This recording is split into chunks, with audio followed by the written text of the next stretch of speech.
The loudest full forte you have before the sound distorts. What's the first thing that happens to pitch on the bassoon when you get that? It wants to go really unstable because you're opening up for no. So make sure your ear's fast enough. Yeah. That it's stable. There it is. And since you've been doing that vibrato, what does it sound like if you vibrate the D on top of that?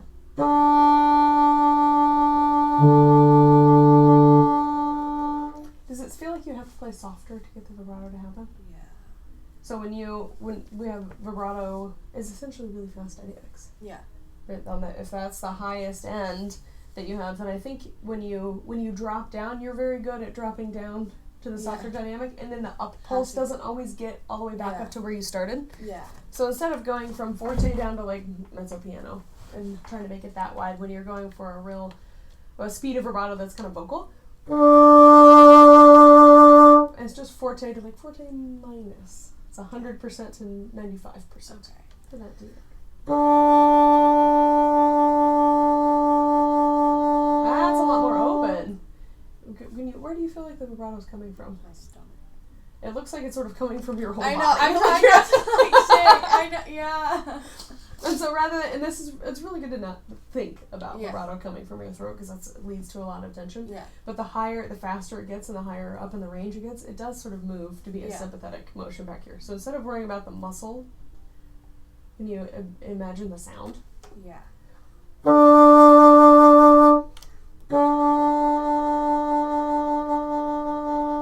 If that's if we call that the forte. Yeah. What's the piano for that very first note? I think it's much easier to play piano on a tenor C that's already a resistant note than on the G. Yeah. So when we're looking at that whole passage, does that first measure taper? Yeah. And you sort of like reinforce the B flat. So really the softest note of that whole measure would be the last G. Yeah. How soft can you play that G? I remember there was like a muffled. Yeah, and you might not want to. A lot of times we won't use muffled or muted fingerings in a solo context because it distorts the sound so much. So if that becomes your new threshold. Okay. Does that make sense? Yeah. Right, so if that's the land of piano and it's the bottom of the taper, then that should be the softest note. Which may mean that you can't actually play the C, the softest C you could possibly play. Yeah. I think that's what happened at the very beginning, is you started out with the softest C. Yeah. And the other notes need a little bit more to respond. Yeah. Play that last G of the measure again, the soft but supported. And just a tiny bit louder, a C above it. Maybe that's the dynamic profile. Just that first interval. Yeah, it's sort of like the pet kitty. Yeah. Yeah, you're staying in contact with the cat the whole time. Yeah, the first measure. And that leaning is how you get that dance feel. Yeah. At the softer dynamic. And then, in contrast to that, by the time you get to the end of the phrase, whoa, I need to make sure my whisper lock's not on. Hello. And that grace note up to forte. Yeah, did you hear when you first started the D it was louder and then you started to have vibrato and it kind of sank a little bit to maintain the forte. And is that, in the grand scheme of kind of this, the story of this movement, what's going on right here? What moment is that for you? I don't know, I feel like it's a light bulb moment. It feels like a light bulb moment. And then what happens after it?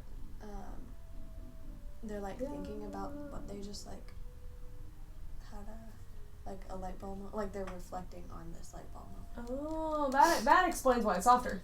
Yeah. Right? If it's still, I think that the reconceiving here's the thinking, right? Yeah. Yeah, I would argue that the scherzando after that is where it becomes public. Okay. But it's a little bit louder, you're acting on the light bulb moment. That's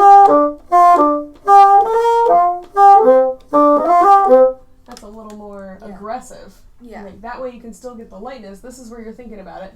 Yeah. Yeah, I wonder. No. Another idea. Oh, yeah, no. And you're kind of fleshing out an idea. Aha! Yeah. Ba-dum, ba-dum, and then it's the full phrase. Okay. So let's try to put those two together. I think that's how you're going to maintain that lightness over here. So if you think this is public, this is your private. And then the dynamics are set by whatever the neediest thing is. Yeah.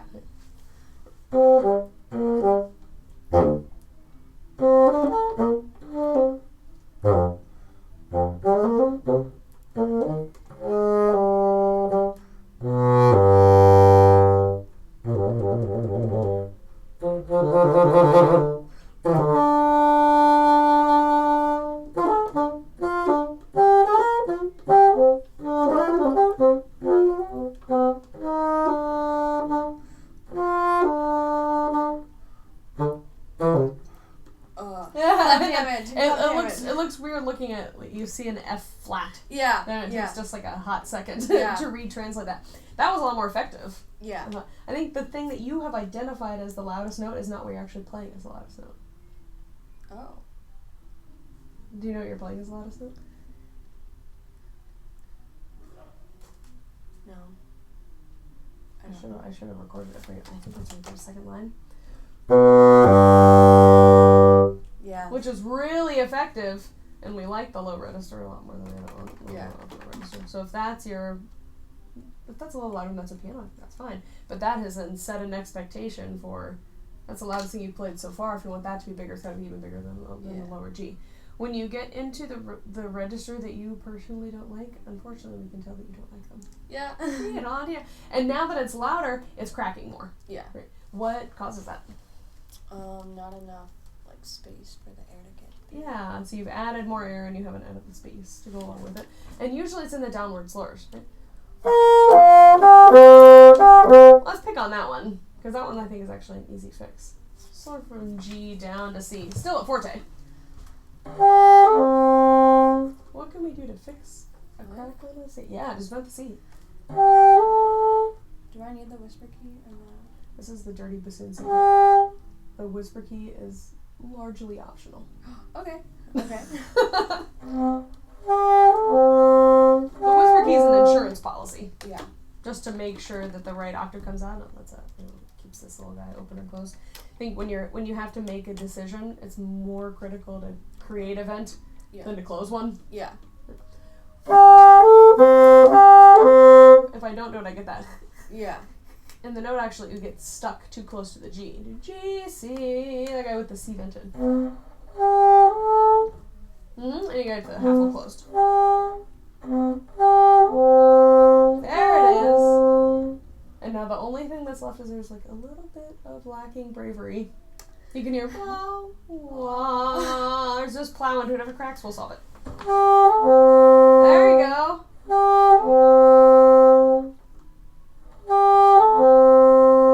And if we get really detective about the type of crack, a crack on a bassoon is either higher or lower than the note that you want to make. Yeah.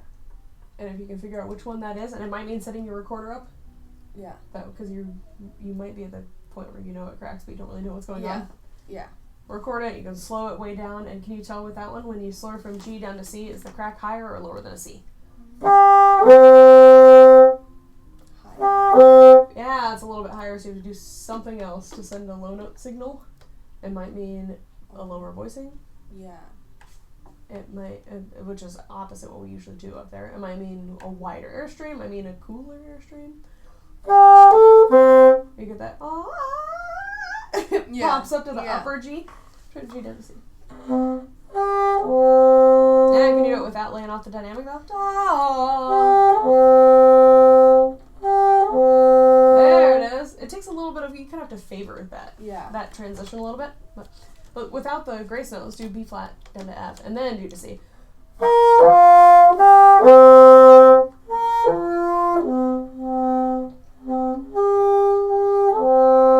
you go. So it's A, A.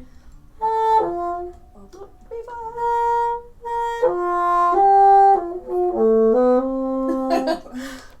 The whisper key is amazing. You think about one finger, and all of a sudden your other fingers are like, okay. Yeah. So take it just a little bit slower. Not even in rhythm. You're just playing those four notes. B flat, F.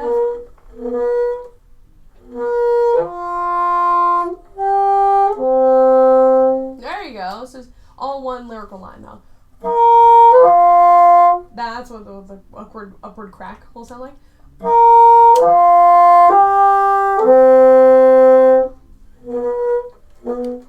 does that sound weird? Yep. There you go.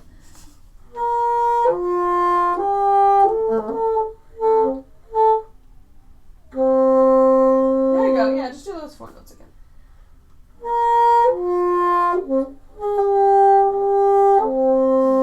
Welcome to the last week in October. This is when our brains all just start like pouring out of our ears. Yeah. Who was I talking to last week about practice strategies changing throughout the semester? Was that Michaela.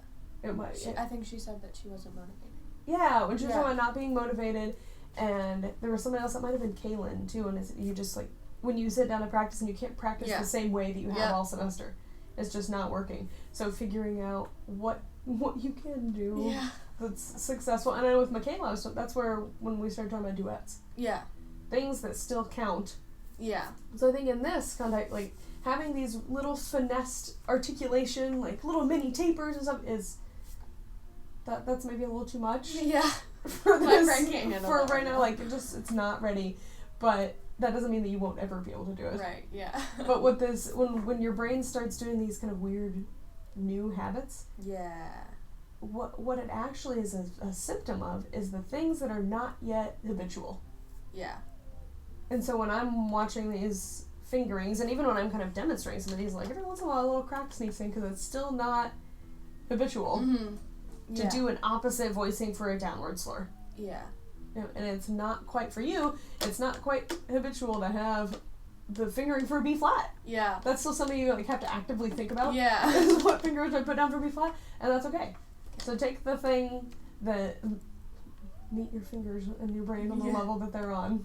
This might be like you're retargeting your lesson for 2nd grade instead of 5th grade. Yep. You know, and that's okay.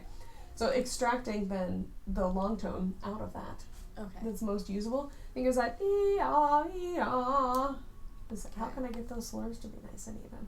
Because really, you've got a really great, like, the musical side of this is fine. Okay. Like, I can tell that you're going for the right thing. It's the execution of it. Yeah. And getting the notes to come out when you want them to come out. Yeah. So, there are really kind of two, draining my battery here. I got my total energy just running, not even using it. For this one, I would say you're at the stage of preparation. Have I drawn you the practice bow tie yet? I think that was like it might have been like a long time ago, like before you were here. Yeah. So this was kind of the big picture to the details, and then back to the big picture in terms of how you're preparing a piece. Ultimately, you end up kind of here for a performance. And here is where we're sight reading. Yeah. The first couple of practices are like, I'm just gonna see what's in this. Yeah. You are like right in the thick of it right now. Okay. And the temptation is you're moving from these larger phrases into these little details, is to feel like you're not getting anything done. Yeah. It feels like you're regressing because you're playing shorter and shorter chunks, but really what you're doing is you're fixing things. Yeah. And then put them back in context. So right now, you're not saying that you're not going to put it back in context next week, right? Because you can play through this. You've already done this. You've already done the big picture stuff. So this is like 2 to 3 intervals. This is where you put the little chunk practicing. So you're like, C, G. That very beginning, is the C actually louder than the G? Do I have enough air to make sure the G comes out? Is that G, C, when isn't this nifty? Oh, this is inverted. F, D. And then you get, there's the B flat again, and there's the F, and there's the, that's whoa. Whoa. And there's the D. It's just all backwards. So smart. Yeah. Theory. Theory notes. Reading notes.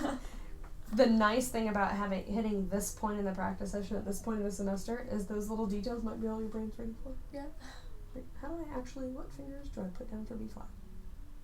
And how do I slur to an F? Yeah. That's still getting this done.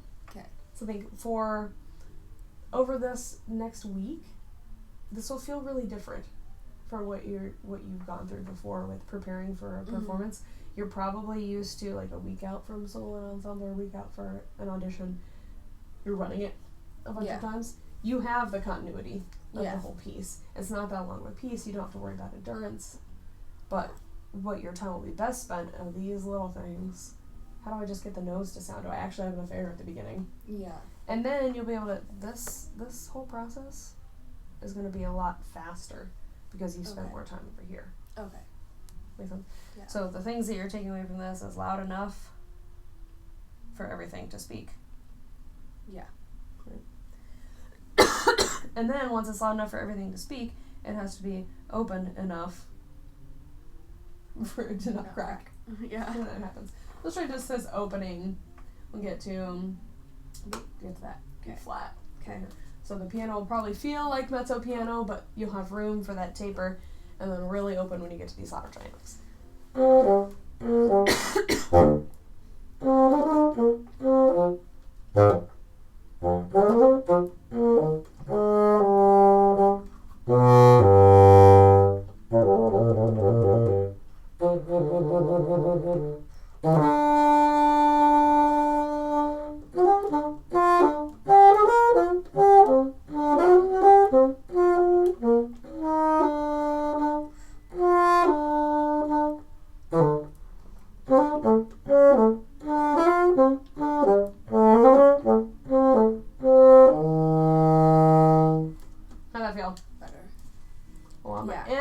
Now the characters that you're trying for are actually coming through because all the notes are coming out. Yeah.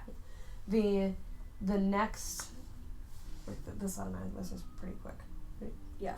That's more of a mental thing. The next thing that'll take just a little bit of actual drilling is watching out for grabbing. Yeah. When you have that, you have just a little bit of the wah-wah. So and usually that comes from just not being positive that it's going to sound like you want it. Yeah. So just through the wall where there's a U-shaped hole in the wall when you're done. You've seen old Kool-Aid Man commercials. Yeah. Yep. So having almost like a performance attitude if you not really care what's going to happen. You do care. I do care. And you have cared in the practice room. Yeah. But if it gets too careful, then you get in your own way with some of these louder dynamics. Yeah. So plow through the wall. It will also help if you pay close attention to the rests and make sure they all have enough time. And then after these section breaks, just take some time to get a good breath in. Yeah. Because it's the quarter rests. Yep. Like you're very mindful about having that be accurate. And that one you have played it now 3 times without playing a rest there at all. Yep.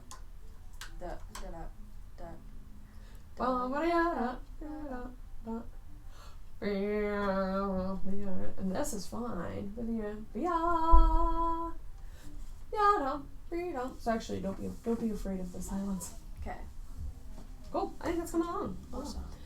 What's the etude life like? Because I think that'll be. Yeah. So the Milde's coming. It's the Milde.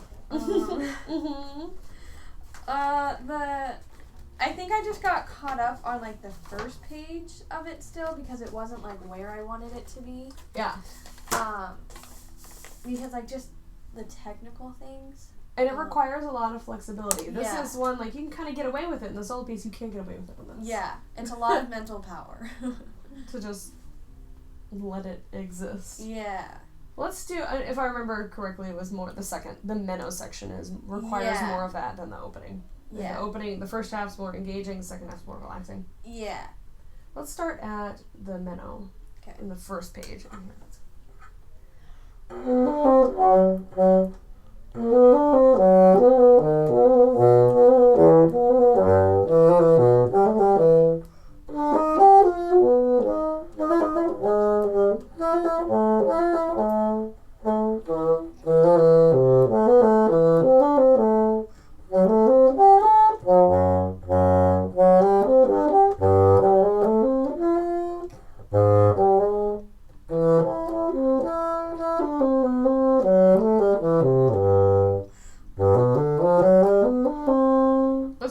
Because I'm going to make your life so much easier. Yeah. Because I can see you physically trying to do something that's actually doing the opposite of what you want to happen. Yeah. Right, can you tell what you're doing to make those lower notes come out in the middle? Oh.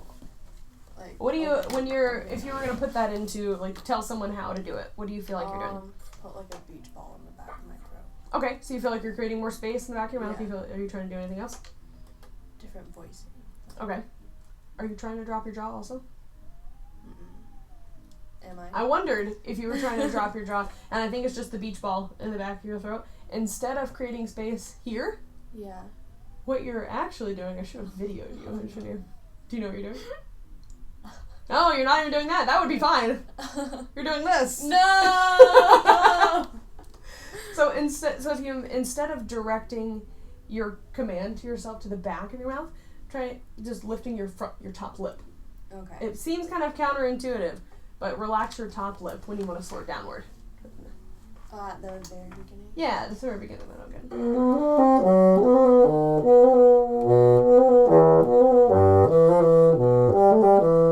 Already a lot more open, because I think what actually happens, you're trying to add space here and you're rotating around it. Yeah. And it closes the reed. Yeah. The hardest one, I don't like using the word hard, right? But the one that we like the least is where you don't have to change any fingerings, right? From B to B. Yeah. That's where whisper D is technically optional, but giving it somebody. Have you ever seen a flute player use the technique of popping their first finger to get that downward slur to happen? We've done it on G octave slurs where you pick your first finger up and pop it closed. With like E flat too. Yeah, did a little bit with at the end of the Elgar. Yeah. That last D. That's what it wants to do. And so if you kind of really forcefully change the length of the airstream, same thing with this B to B. Use the whisper key as a way of very suddenly making that airstream longer. Yeah. Or from B down to B and deliberately close the whisper. Yeah, now you get a little B. Everything changed all at once. It almost feels like you have to breath accent that low B. Remember, the instrument goes from being this long to A key, A tone hole long when you make that octave leap. So you do have to all of a sudden go D.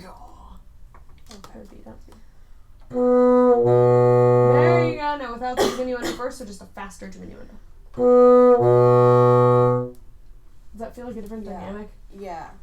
Yeah. If I were to just demonstrate the airstream of this, it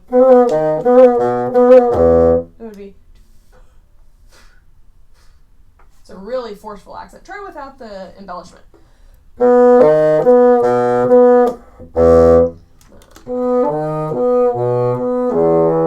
You and me both. Mine didn't come out at all, and yours just cracked. So this is, and I recognize since I went, it's like, that's because I'm not sitting. Like, I need this. And it's 9 o'clock in the morning, so oh my gosh, it's 10:30.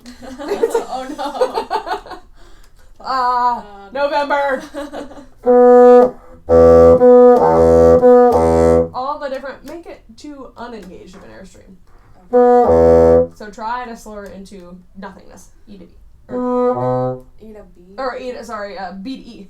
Okay. Yeah, can you slur into that air bomb? So I actually don't give enough air for low E. We're demonstrating what you don't want to do first. Yeah, if you just air attack low E, how much air do you have to put in before it comes out? You remember we've done this read test before? Oh, yeah. To test the threshold of sound? Yeah. Do that for low E. Oh. So without tonguing, you're just gonna ha. It probably feels like at least mezzo piano, mezzo forte. For me, it's like a lot of air. That's the minimum amount of air to take to play that note. And it only counts when there's not a crack. Yeah. Right? So that's got to be at least what you need for low E.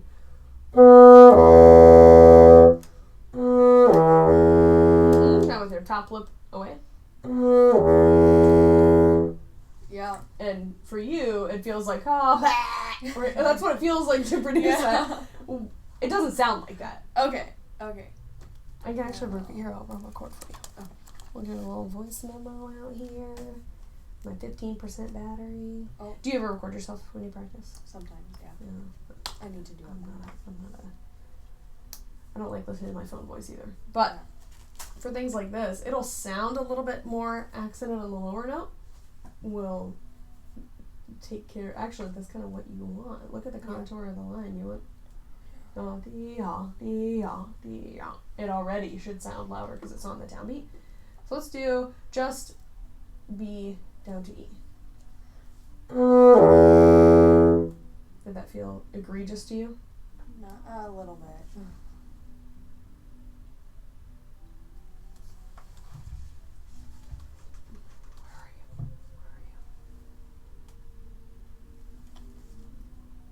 Oh, that's why I muted it.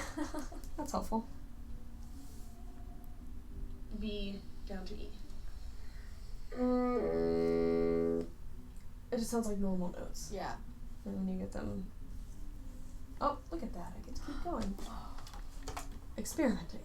So all of these, you'll plow into them the same way. For this, down D sharp B.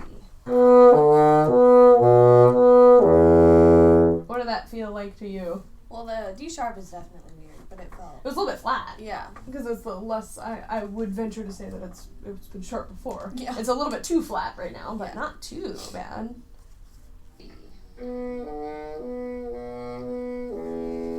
So minus the flatness, they all came out, and they don't sound as over accented as you feel like you're producing them. Let's start from the beginning at that tempo, ya da dee da da dee ya, just without the embellishment. So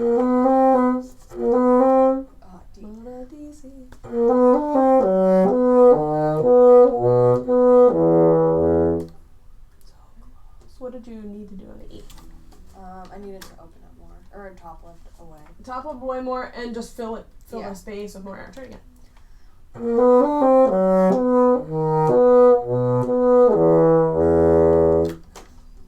It requires a kind of fearlessness. Yeah. That's what we're afraid is going to happen. Yeah. And so we just make it happen, and you like close down and go. Look at that harmonic sound. It's a pitch. It's like a half-whole low E situation. So, it was sitting like a walrus. And I would say the minimum dynamic for this is probably forte. Okay. Right? Let's play together.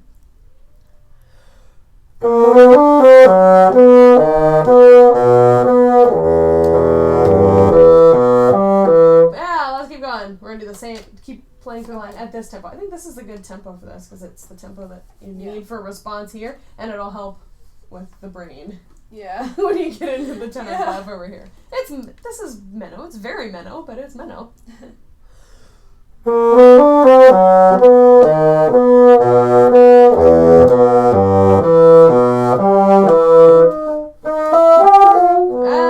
long is an eighth note in this? Yeah, so real long on that eighth note. Let's just go from this B.